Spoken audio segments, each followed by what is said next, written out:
বাংলাদেশ সংলগ্ন সমস্ত ভারতের আকাশপথ বন্ধ হয়ে যাবে, যে আপনাদের এয়ার রুটটা বন্ধ হয়ে যাচ্ছে। অর্থাৎ জলে স্থলে অন্তরিক্ষে বাংলাদেশকে বেঁধে দেওয়া হলো, জমি দিয়ে বেঁধে দেওয়া হলো, আকাশপথে বেঁধে দেওয়া হলো। আর এদিকে আপনাদের ওই আমেরিকার নৌবহর আসার আগে আমাদের একটা যুদ্ধ জাহাজ সমুদ্র সীমার কাছাকাছি থাকবে, রওনা দিয়েছে। কাঁটা তারের বেড়া দেওয়ার জন্য ৭৫ একর জমি বিএসএফ এর হাতে তুলে দেওয়া হলো। একই সঙ্গে অনুপ্রবেশকারীদের ফেরাতে চালু হলো বিধি।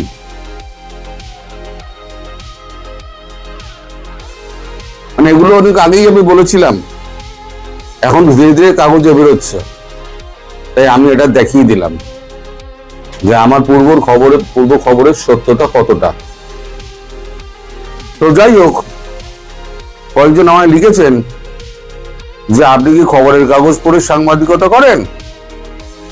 হ্যাঁ, বলেন না ভাই, আমি অনেক আগে এগুলো বলেছি, তখন আপনারা আমায় অনেক নামে দেখিয়ে দিয়েছিলেন। কিন্তু এখন যখন কাগজের সত্যতা বেরোচ্ছে, তখন সেই সত্যতা প্রমাণ করার জন্যই কাগজগুলোকে আমি দেখিয়ে দিই।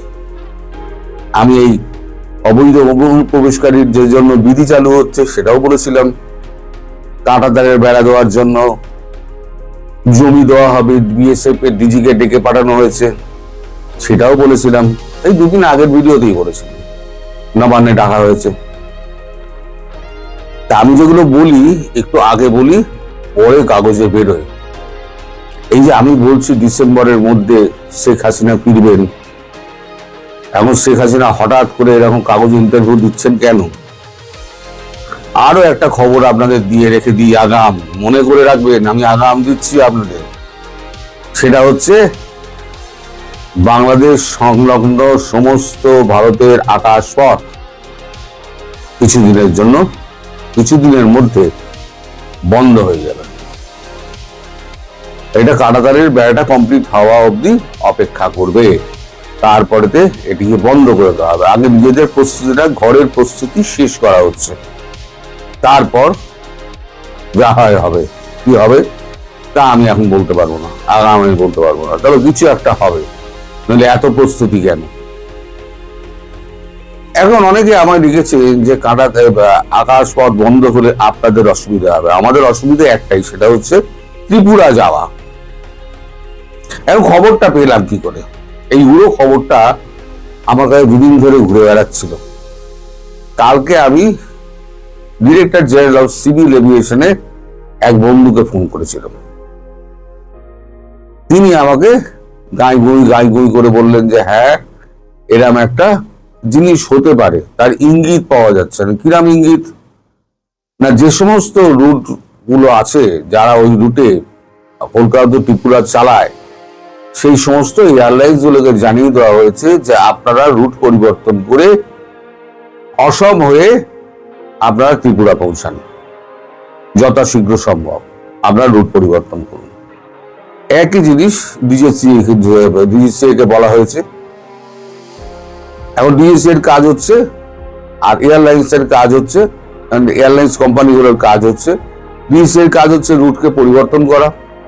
ওখানে অনেকগুলো প্লেন যাওয়া আসা করে, তার মধ্যে আবার একটা রুট এবং উচ্চতা খুঁজে বার করা। সবকটা কিন্তু আসাম কিন্তু যায়, আমাদের প্লেনগুলো সব কিন্তু হিমালয়ের পাশ দিয়ে। আপনি যদি বাঁদিকে বসেন আসামের প্লেনে, বাঁদিকে বসলে আপনি এভারেস্টের চূড়া দেখতে পাবেন। তার ওইদিকে গিয়ে আপনার ডান দিকে শিলচর হয়ে আসাম ঢুকে যায়। এখন সেই পথেই ত্রিপুরা যাবে। এর জন্য কি হবে? সময়ের একটা ব্যাপার আছে, ভাড়ার একটা ব্যাপার আছে, নতুন টাইম শিডিউল তৈরি করতে হবে, সব কটা বিমান কর্তৃপক্ষকে জানাতে হবে।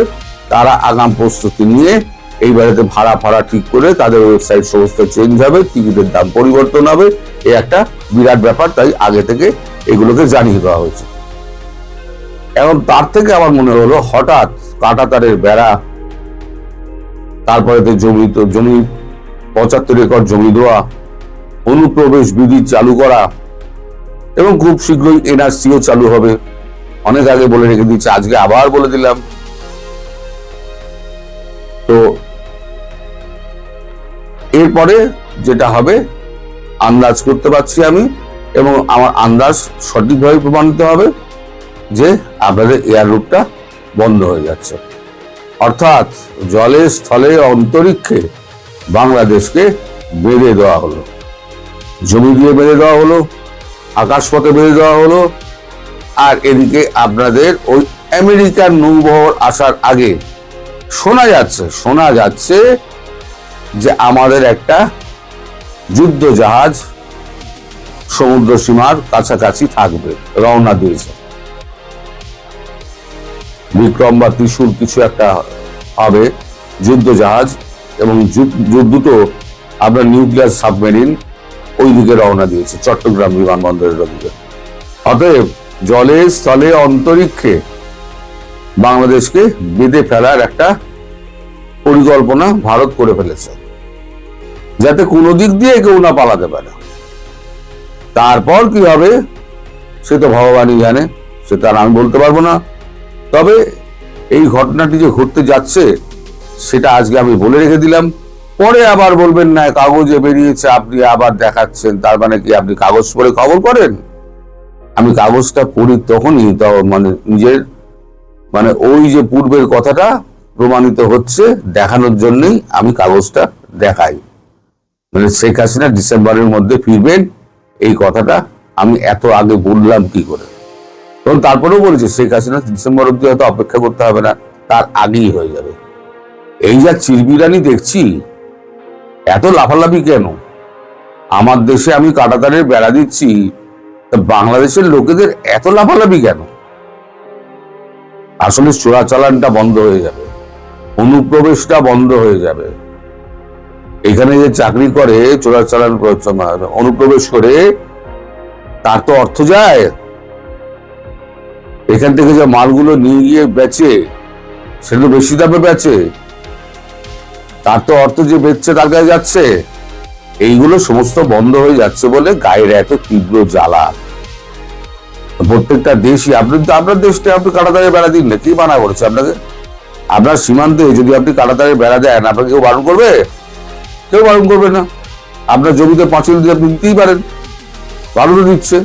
তা আপনার চিরবিরানি হচ্ছে কেন? সবসময় যা হচ্ছে ভারতের, এই যে আমেরিকাতে 5টা মুসলিম যুবককে মসজিদের মধ্যে ঢুকে গুলি করে মেরে দিল। ওই আপনাদের তো একটা কথাও তো বললেন না আপনারা। আমেরিকার প্রভুত্ব, একজন তো কোরআনকে রাস্তার উপরে জ্বালিয়ে লাথি মেরে ছুঁড়ে ফেলে দিল, আপনারা তো একটা কথা বললেন না। এইটা যদি ভারতবর্ষের কোনো মন্দির বা মসজিদের সামনে হতো, তাহলে এতক্ষণে সব গজওয়াতুল হিন্দের একেবারে মানে স্লোগানে ভরে যেত, আর ভারত দখলের জন্য সব চিন্তা আরম্ভ হয়ে যেত। কি করে ভারত দখল করবে? ওই ল্যাংড়া পায়ে এখন মমতা দিতে নেই, আর তো ভারত দখলের স্লোগান তো আর হবে না। মমতা দিতে এখন তো শুধু আর কদিনের বাদে দেখবেন শুধু ভোটটা আছে, আর দুজন বসে আছে, মমতা বন্দ্যোপাধ্যায় যদি বাইরে থাকে, অভিষেক বন্দ্যোপাধ্যায় যদি বাইরে থাকে, আর সুব্রত বক্সী। নইলে একা সলতে জ্বালিয়ে সুব্রত বক্সী ওই বোর্ডটির নিচে দোকান খুলে বসে আছে, আর কিছু থাকবে না। সুতরাং আপনাদের যত স্বপ্ন ছিল সব স্বপ্ন ভঙ্গ হয়েছে বলে আপনাদের এত চিরবিরিনি হচ্ছে। আসল স্বপ্ন ভঙ্গ হবে কিন্তু কদিন বাদে বুঝবেন কত ধানে কত চাল। নরেন্দ্র মোদী, তাকে কখনো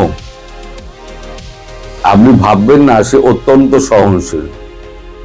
সে সুযোগ দেয়, দেখতে দেখতে দেখতে দেখতে এক সময় এমন পেটানি দেবে, আর 100 বছরের মধ্যে আপনারা না যুদ্ধের নাম ভুলে যাবেন। যুদ্ধ কি জিনিস দেখেননি তো? আমি বারবার বলি, একবার যুদ্ধ প্রত্যক্ষ করলে আর দুর্ভিক্ষ অনুভব করলে তাহলে বুঝতে পারবেন যে ঘাতের প্রতিঘাত কি হতে পারে। বড় দেশ কিছু বলে না, তাই বলে আপনারা মাথায় উঠে নাচানাচি করবেন, তা তো হতে পারে না।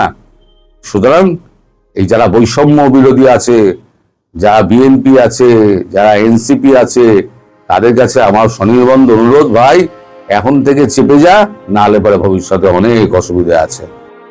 ভারত বাংলাদেশের মূলধারার সংবাদ মাধ্যমগুলি, সোশ্যাল মিডিয়া, সর্বত্র একটা গুঞ্জন বা জল্পনা বা খবর এখন খুব প্রবলভাবে দাপিয়ে বেড়াচ্ছে।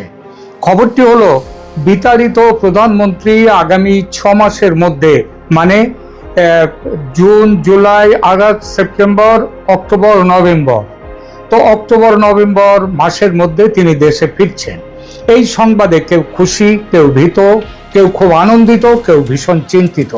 আর এই খুশি, ভয়, আনন্দ, দুশ্চিন্তা একটা কথা বুঝিয়ে দিচ্ছে, শেখ হাসিনার এই দেশে ফেরার খবর স্রেফ জল্পনা নয়, স্রেফ ভিত্তিহীন কোনো গুজব কোনো দিক থেকে বাইরে ছড়িয়ে দেওয়া হয়নি। এমনটা ঘটার যথেষ্ট সম্ভাবনা আছে, অর্থাৎ তার দেশে ফেরার সম্ভাবনা প্রবল। রাজনীতিতে কোনো কিছু হঠাৎ ঘটে না, সবকিছুর মধ্যে একটা প্রক্রিয়া থাকে। যে প্রক্রিয়া সবসময় সাদা চোখে দেখা যায় না। দেখা যায় না মানে যে তার কোনো অস্তিত্ব নয়, তা কিন্তু নয়। 2024-এর 4 আগস্ট রাতেও শেখ হাসিনা জানতেন না যে পরদিন 5 আগস্ট তাকে প্রাণ বাঁচাতে ভারতে আশ্রয় নিতে হবে। এটা শুধু তিনি যে ভাবেননি তা নয়, বাংলাদেশের কয়টা মানুষ জানতো সে ঘটনা, যে 5 তারিখ দুপুর হওয়ার আগেই, দুপুর শেষ হওয়ার আগেই তাকে চলে আসতে হবে। খুব কম সংখ্যক মানুষ যারা হাসিনার পতন ঘটাবার ষড়যন্ত্রে যুক্ত ছিল, কেবল তারাই জানতো, মানে সেনাবাহিনীর এবং যে দেশি বিদেশি রাষ্ট্রদূতরা, দেশি বিদেশি রাজনীতিবিদরা, তারা জানতেন। বাংলাদেশের বর্তমান রাজনীতিতে তাই এই মুহূর্তে শেখ হাসিনার দেশে ফেরার সম্ভাবনা সবচেয়ে আলোচিত প্রসঙ্গ এবং প্রশ্ন বটে, যে শেখ হাসিনা ফিরছেন। তিনি কি সত্যিই ফিরছেন? একসময় যাকে মনে করা হয়েছিল রাজনৈতিকভাবে শেষ, নির্বাসিত, বিচ্ছিন্ন, আজ তাকে ঘিরে আবার কেন এত আলোচনা? কেন ভারতীয় মিডিয়ায় তার ফিরে আসা নিয়ে ধারাবাহিক বার্তা দেওয়া শুরু হয়েছে? আনন্দবাজার, হিন্দু, সমস্ত কাগজে। কেন বিএনপি সরকারের তথ্য সম্প্রচার বিষয়ক উপদেষ্টা জাহেদুর রহমান 2 দিন আগেও বলেছেন, দেশে ফিরলে শেখ হাসিনা পুনর্বিচারের সুযোগ পাবেন, সুবিচার পাবেন? কেন বললেন এ কথাটা? এটা যদি বড় কোনো ইঙ্গিত বলে কেউ মনে না করেন, কারোর যদি সেরকম মনে না হয়, তাহলে বলতেই হয় যে তিনি রাজনীতির ভাষা বোঝেন না। শুধু জাহেদুর রহমান নন, জুলাই আন্দোলনের ছাত্র নেতারা, আর তারা বলছেন পতিত ফ্যাসিস্টকে ফেরাবার একটি ষড়যন্ত্র চলছে। তো হঠাৎ এসব কথা কেন উঠছে? মাহফুজ আলম কেন তার ফেসবুক পোস্টে এরকম কথা লিখলেন? আজকের এই ভাষ্যে, এই প্রতিবেদনে আমরা খুঁজে দেখব শেখ হাসিনার সম্ভাব্য প্রত্যাবর্তন কি শুধুই রাজনৈতিক গুজব, নাকি দক্ষিণ এশিয়ার নতুন ক্ষমতার খেলায় এটি বাস্তব এক অন্য রকম অধ্যায়ের সূচনা। 2024 সালের জুলাই আন্দোলনের কথা মনে করুন। রাস্তায় লাখো তরুণ, রাষ্ট্রের বিরুদ্ধে তীব্র জনরোষ, ক্ষমতার ভিত কাঁপছে। আর তারপর বাংলাদেশের দীর্ঘতম সময়ের ক্ষমতাধর নেত্রী শেখ হাসিনার পতন। তখন মনে হয়েছিল এ হলো হাসিনার ইতিহাসের শেষ অধ্যায়, মানে হাসিনার উপন্যাস শেষ হয়ে গেল। আওয়ামী লীগ আর কখনো দাঁড়াতে পারবে না। বাংলাদেশ ঢুকে গেছে হাসিনা পরবর্তী বা পোস্ট হাসিনা যুগে। কিন্তু ইতিহাস খুব কম সময়ই সরল রেখায় চলে। ইতিহাসের চলা নদীর মতো আঁকা বাঁকা পথ ধরে। প্রথমে এলো অন্তর্বর্তী সরকার, 18 মাসের অপশাসন, কুশাসন, মানুষ অতিষ্ঠ, তারপর নির্বাচন, বিএনপির বড় বিজয়, তারেক রহমানের নেতৃত্বে নতুন সরকার, জুলাই আন্দোলনের ছাত্র নেতাদের অনেকেই নির্বাচনে পরাজিত হলেন। যে বিপ্লবী ঐক্য একসময় অপ্রতিরোধ্য মনে হয়েছিল, তা ধীরে ধীরে ভাঙতে শুরু করলো। ভাঙতে ভাঙতে একেবারে চৌচির। কেন? কারণ আন্দোলন আর রাষ্ট্র পরিচালনা এক জিনিস নয়। রাস্তায় স্লোগান দিয়ে ক্ষমতা দখল করা যায়, কিন্তু রাষ্ট্র চালাতে লাগে সংগঠন, প্রশাসন, অর্থনীতি, আন্তর্জাতিক সম্পর্ক সম্পর্কে জ্ঞান, আর সবথেকে বড় প্রয়োজন দূরদৃষ্টি আর স্থিতিশীলতার জন্য যে কাজ দরকার হয় সেই কাজ। আর সেখানেই শুরু হয়ে গেল নতুন বাস্তবতা, তাই না? বাংলাদেশের মানুষের একটি বড় অংশ খুব দ্রুত বুঝতে শুরু করলো পুরনো ব্যবস্থার বিরুদ্ধে ক্ষোভ থাকলেও, হাসিনার বিরুদ্ধে ক্ষোভ থাকলেও নতুন ব্যবস্থা অসহ্য। আগে হাসিনার আমলে অবিচার ছিল, কিন্তু এত মাৎসন্যায়, এত অপশাসন, কুশাসন ছিল না। অন্তর্বর্তী সরকারের 18 মাসে মানবাধিকার লঙ্ঘনের ঘটনা সংখ্যায় ছাড়িয়ে গেল শেখ হাসিনার 15 বছরের রেকর্ড। সংবাদপত্র হয়ে গেল প্রশাসনের ধামাধরা পুতুল। মব জাস্টিসের নামে শুরু হয়ে গেল হত্যার নির্বিচার রাজনীতি, আর সেটাই হয়ে উঠল রাষ্ট্র ব্যবস্থার পরিচয়। আর নোবেল বিজয়ী মোহাম্মদ ইউনূস মব জাস্টিসকে একান্ত নির্লজ্জের মতো বললেন জনরোষের স্বাভাবিক বহিঃপ্রকাশ। চমৎকার। ধরা যাক দু একটা ইঁদুর এবার, আমার কথা নয়, জীবনানন্দ দাশের কবিতার লাইন। এর সঙ্গে পাল্লা দিয়ে বাড়ল দ্রব্যমূল্য, অর্থনৈতিক অনিশ্চয়তা, প্রশাসনিক অদক্ষতা, একের পর এক কারখানা বন্ধ হয়ে যাওয়া, বিদেশে রপ্তানি বন্ধ, টাকার অভাবে আমদানি বন্ধ, ক্ষমতার অভ্যন্তরীণ দ্বন্দ্ব, প্রবলতম দুর্নীতি, এবং সবচেয়ে বড় যেটা সেটা হলো মৌলবাদীদের দাপাদাপি। দেশকে মধ্যযুগের অন্ধকারে নিয়ে যাওয়ার ভয়ঙ্কর খেলা শুরু হয়ে গেল বাংলাদেশ জুড়ে। আর তখনই মানুষের স্মৃতিতে এক অদ্ভুত পরিবর্তন শুরু হলো। যাকে একসময় বলা হচ্ছিল স্বৈরাচার, তাকেই নিয়ে মানুষ বলতে শুরু করলেন, একজন নয়, 1 থেকে 2, 2 থেকে 200, 200 থেকে 2000, 2 লাখ, 2 কোটি। তারা বলতে শুরু করলেন আগে তবুও সিস্টেম চলতো, রাষ্ট্র অন্তত স্থিতিশীল ছিল, আইন শৃঙ্খলা ভালো ছিল, মানুষের হাতে কাজ ছিল, পেটে ভাত ছিল। এটাই রাজনীতির সবচেয়ে জটিল মনস্তত্ত্ব। ক্ষমতাচ্যুত নেতারা কখনো কখনো ক্ষমতায় থাকাকালীন সময়ের চেয়ে পরে বেশি কার্যকর বলে মনে হতে শুরু হয়। জীবিত জুলিয়াস সিজারের চেয়ে মৃত জুলিয়াস সিজার আরো বেশি শক্তিশালী। কিন্তু এখানেই গল্প শেষ নয়। আসল নাটক শুরু হয় আন্তর্জাতিক রাজনীতিতে। ভারতের হস্তক্ষেপে তারেক রহমানের দেশে ফেরা সম্ভব হলো 17 বছর পর। নির্বাচনে বিএনপির বিপুল জয় এলো। অনেকেই বলল ভারতের ইঞ্জিনিয়ারিং এর দরুন। এই কথাটা আমার কথা নয়, বাংলাদেশের মানুষ, জামাত পর্যন্ত তাই বলেছে, যে ইঞ্জিনিয়ারিং এর একটি অংশ ছিল বিএনপির পক্ষে আওয়ামী লীগ সমর্থকদের বড় অংশের ভোট দান। জিতল বিএনপি 2/3 বেশি মেজরিটি নিয়ে। ভারত বন্ধুত্বর হাত বাড়িয়ে দিল সেই তারেক রহমানের আসার আগে থেকে। আন্তরিকভাবে বিএনপি সরকারের সঙ্গে সম্পর্ক পাকা করতে চেয়েছিল ভারত, কারণ দিল্লি বুঝেছিল নতুন বাস্তবতা মেনে নেয়াই বাস্তববাদী কৌশল। কিন্তু এরপর কি হলো? ঢাকা ধীরে ধীরে চীনের দিকে ঝুঁকলো, পাকিস্তানের সঙ্গে কূটনৈতিক উষ্ণতা বাড়লো, জোর কদমে শুরু হলো পাকিস্তান বাংলাদেশ নতুন মৈত্রী পর্ব।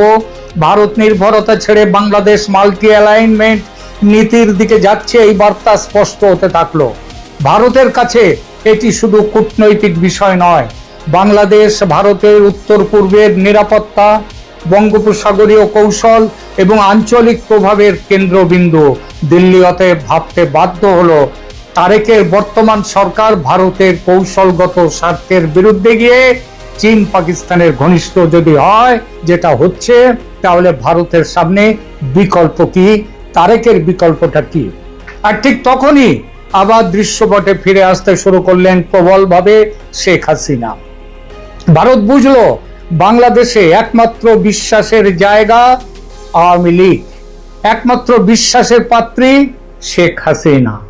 প্রথমে ছোট ছোট ইঙ্গিত, ভারতীয় আন্তর্জাতিক মিডিয়ায় সাক্ষাৎকার দেওয়ার সুযোগ দিতে থাকলো ভারত, প্রেস কনফারেন্স করতে দিতে থাকলো তাদের দলের মানুষদের। কিন্তু আর এই সমস্ত প্রেস কনফারেন্সে সাক্ষাৎকার দেওয়ার সুযোগ ব্যবহার করতে থাকলেন নেত্রী। অনলাইন বৈঠক শুরু হতে থাকলো দলীয় নেতৃত্বের সঙ্গে, সারা পৃথিবীর সঙ্গে। আমি ফিরবো, এই ধরনের বার্তা বেরিয়ে আসতে থাকলো নেত্রীর কাছ থেকে। আওয়ামী লীগপন্থী সামাজিক মাধ্যমে কামব্যাক ন্যারেটিভ শুরু হয়ে গেল। বোঝাই যাচ্ছিল বিএনপি সরকারের হাসিনাকে ফেরত দেওয়ার দাবিকে ভারত তো গুরুত্ব দিচ্ছেই না, বরং শেখ হাসিনার পাশে দাঁড়িয়ে ভারত তাকে কামব্যাকের লড়াইয়ে হাতে হাতিয়ার তুলে দিচ্ছে। এখন শুধু সমর্থন, মানসিক, রাজনৈতিক, কূটনৈতিক, দরকার হলে পরে আসবে সামরিক সমর্থনের পালা। এখন আসি সবচেয়ে রহস্যময় অংশে। সম্প্রতি রাজনৈতিক মহলে একটি গোপন বৈঠকের আলোচনা ছড়িয়ে পড়ে। এই গোপন বৈঠকটি হয় গত 7ই মে। আওয়ামী লীগের কয়েকজন সাবেক শীর্ষ নেতামন্ত্রী দিল্লির পান্ডারা রোডে শেখ হাসিনার কঠোর নিরাপত্তা বেষ্টিত বাসভবনে যাওয়ার সুযোগ পেলেন। বলা বাহুল্য, সুযোগটা করে দিয়েছে ভারত সরকার, না হলে সম্ভব ছিল না। দীর্ঘ বৈঠক হয় ওই নেতাদের সঙ্গে, তার নেত্রীর রাজনৈতিক আলোচনা হয় এবং সেখানে শেখ হাসিনা একেবারে সুস্পষ্ট ভাষায় ঘোষণা করার মতো করে বলেন, বর্ষার শেষে শীতের শুরুতে আমি দেশে ফিরব, মানে অক্টোবর নাগাদ, অক্টোবর নভেম্বর, আজ থেকে প্রায় 6 মাস পরে, যে কথা এর আগেও বললাম। এই তথ্য প্রকাশ্যে স্বাধীনভাবে যাচাই আমি করার দরকারও নেই আমার, কারণ সেই বৈঠকে ব্যক্তিগতভাবে যারা উপস্থিত ছিলেন তাদের মধ্যে বাংলাদেশের এক সাবেক মন্ত্রী আমাকে সবিস্তারে পুঙ্খানুপুঙ্খ ডিটেলসে বলেছেন সেদিনের সেই সাক্ষাৎকারের কথা। তার কথায় নেত্রী আগের মতোই সুস্থ, সতেজ, প্রাণ শক্তিতে ভরপুর। সবার সঙ্গে সহজভাবে কথা বলেছেন, সবাইকে মধ্যাহ্নভোজে আপ্যায়িত করেছেন। মধ্যাহ্নভোজে কি কি খাওয়ানো হয়েছিল তার নিজের পছন্দ করা সেটাও আমাদেরকে জানিয়েছেন এবং সবাইকে দৃঢ়তার সঙ্গে বলেছেন, এই শীতে ফিরছি দেশে, তোমরা তৈরি হও। নেতারা জবাবে বলেছেন, আপনি যেদিন দেশে ফিরবেন সেদিন পৃথিবীর সবচেয়ে বড় জনতার জমায়েত আপনাকে স্বাগত জানাতে চলে আসবে ঢাকায়। শেখ হাসিনার এই বৈঠক বাংলাদেশের রাজনৈতিক গুঞ্জনকে নতুন মাত্রা দিয়েছে। কারণ প্রশ্নটা এখন আর শুধু তিনি ফিরবেন কি না এটা নয়, প্রশ্নটা হলো কে তাকে ফিরিয়ে আনতে চাইছে এবং তিনি ফিরে আসতে কবে পারবেন। এখানেই আসে ভারতের সম্ভাব্য ভূমিকা। ভারত কি আবার শেখ হাসিনাকে তাদের একমাত্র স্ট্র্যাটেজিক অ্যাসেট হিসেবে দেখছে এখনো? এখন ভারতের সমস্ত বিশ্লেষক বলছেন হ্যাঁ, কারণ দিল্লির কাছে আওয়ামী লীগ ছিল সবচেয়ে প্রেডিক্টেবল পার্টনার। সীমান্ত নিরাপত্তা, বিচ্ছিন্নতাবাদ দমন, কানেক্টিভিটি, আঞ্চলিক কৌশল, সবখানেই আওয়ামী লীগ ভারতের সঙ্গে গভীরভাবে সমন্বিত ছিল। বিএনপি, তারেক রহমান, বিএনপি এরা রিলায়েবল ও প্রেডিক্টেবল পার্টনার আগেও ছিল না। এদেরই মাধ্যমে ওই 10 ট্রাক অস্ত্র পাচার হতে আসছিল ভারতের উগ্রপন্থীদের হাতে তুলে দেওয়ার জন্য। তারা সেদিনও পার্টনার ছিল না, বিশ্বাসযোগ্য ছিল না, এবারও হতে পারল না এবং প্রমাণ হয়ে গেল সব ডিম এক ঝুড়িতে রাখা উচিত নয়। এই তত্ত্বটা ভুল প্রমাণ হয়ে গেল এবং ভারত আবার নির্ণায়কভাবে হাসিনার দিকে। সুতরাং ভারতের দৃষ্টিতে শেখ হাসিনার প্রত্যাবর্তন মানে শুধু একজন নেত্রীর প্রত্যাবর্তন নয়, বরং বাংলাদেশের রাজনৈতিক দিক নির্দেশ আবার প্রভাবিত করার দিন আসছে। কিন্তু বাস্তবতা কি এত সহজ? একদমই নয়, কারণ শেখ হাসিনার বিরুদ্ধে রয়েছে আন্তর্জাতিক অপরাধ ট্রাইব্যুনালের রায়।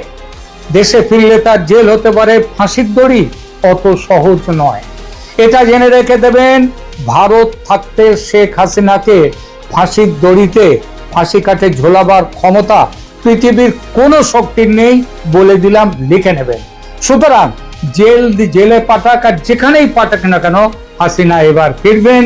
ভারত এবার দৃঢ়ভাবে হাসিনার পেছনে।